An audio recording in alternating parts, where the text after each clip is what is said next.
Alright, welcome to washer and dryer assembly for phase 1 and 2 of Box House. This is a principles-based instructional video, meaning the washer and dryer you assemble may be slightly different, but the principles should last forever. So, points of interest are connecting brackets that connect the dryer and washer together. As you see here, there's 2 of them located in the back. Also, supporting pieces on both sides of the dryer to stabilize it on top of the washer. And then crucial is removing these 4 shipping plugs in the back of the washer.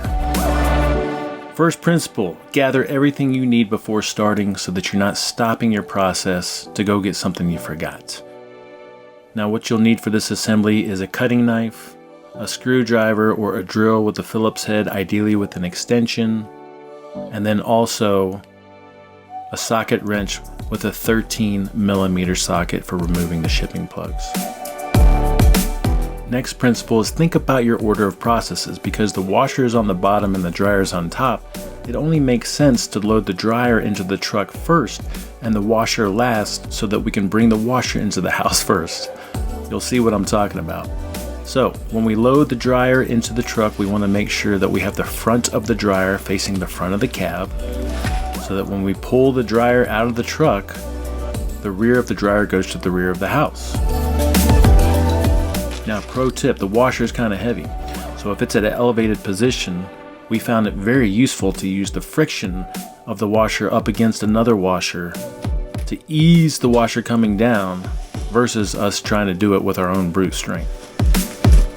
We just push it up against the other washer and it made it really easy to set down.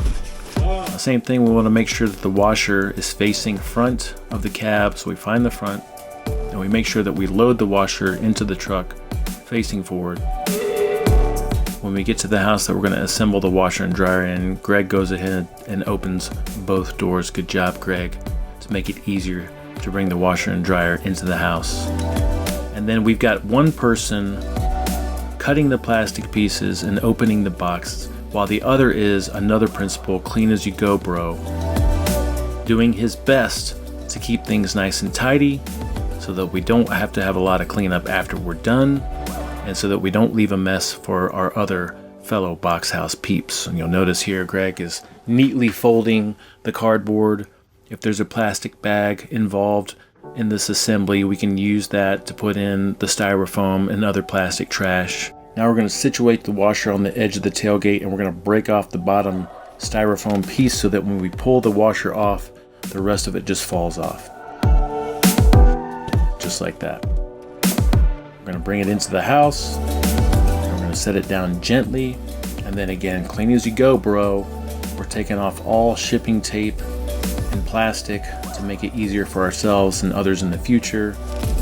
We're also going to open up the washer and pull out any pieces that we might use for later. We're going to do the same thing with the dryer. One person's disassembling while the other is organizing trash. Clean as you go bro, to make things time efficient. You're both supporting each other in every way possible. And then we're going to bring the dryer to the edge of the vehicle, break off that plastic bottom piece so that it falls off as we lift it off the truck, and then bring it into the house. Now we want to position the dryer on top of the washer on its side so that we can do some of the work that we need to do. So we're going to set the dryer down and then reposition it so we can both pick it up and put it on the washer on its side. Greg is very mindful here. He's going and closing the door so we're not wasting precious AC or letting flies in. And then same thing, clean as you go bro. We're taking off tape and plastic. We're taking out all the different pieces and parts that we're going to use for the rest of this installation. Now we like to lay out all the things that we have on a table so we make sure that we have everything that we need, and we kind of organize things. So we've got our connecting brackets, 2 of them that will connect the washer and dryer together. We've got 4 of our supporting pieces that stabilize the dryer on top of the washer. And then we've got a total of 12 screws. We've got 6 self-tapping screws and then 6 regular screws. And then finally we've got these plastic pieces that we're going to put underneath the dryer that act as stabilizers. Now, pro tip, put the plastic piece on the connecting brackets now, because it just makes things easier when you assemble everything. We're going to take out the 2 bottom screws of the dryer because this is where the connecting bracket is going to connect into the dryer. We're going to throw those 2 screws away because they're too short to use. And while it's on its side, we're going to go ahead and assemble the supporting pieces. We've got 2 in the rear, and then we've also got 2 towards the middle. And there's 2 holes that line up exactly in the middle of the dryer that are perfect places for the supporting pieces because there's 2 supporting pieces already built into the dryer at the very front.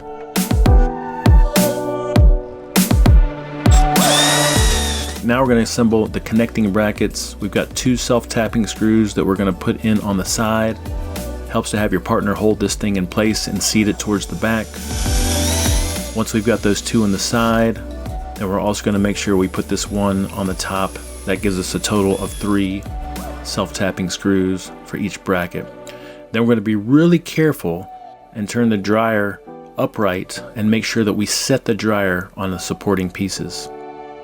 Once we have the dryer on top of the washer, we're going to push one side of the dryer into the connecting bracket on one side, and then we're going to push it into the connecting bracket on the other side. And you may need to hold that open just a little bit in order to make that happen.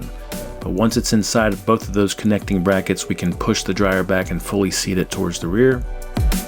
We found this to be the best time to put these little plastic pieces underneath the supporting pieces. You may have to lift up a little bit on the dryer in order to do this.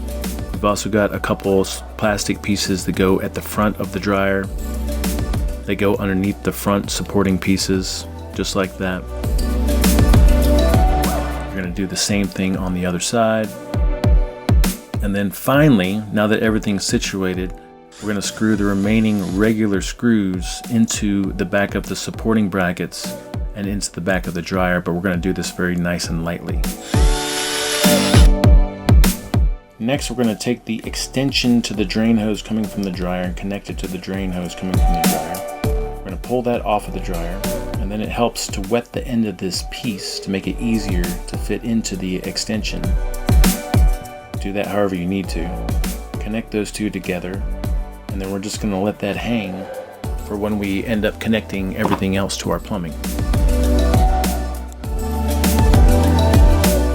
Very important, we're going to remove the shipping plugs with our socket wrench and 13mm socket. These shipping plugs help hold the washer barrel in place, and so these need to be removed. So you're going to unscrew them and then pop them out. And there should be 4 total. Now when you get finished removing those shipping plugs, there's some nice little decorative pieces that you can put in place just for aesthetics to make them look nice, so you don't have these random holes in the back of the washer. And that is how you assemble this washer and dryer. Remember the principles we discussed. Gather everything needed before starting. Think about your order of processes beforehand, and clean as you go, bro. Thank you for watching and listening.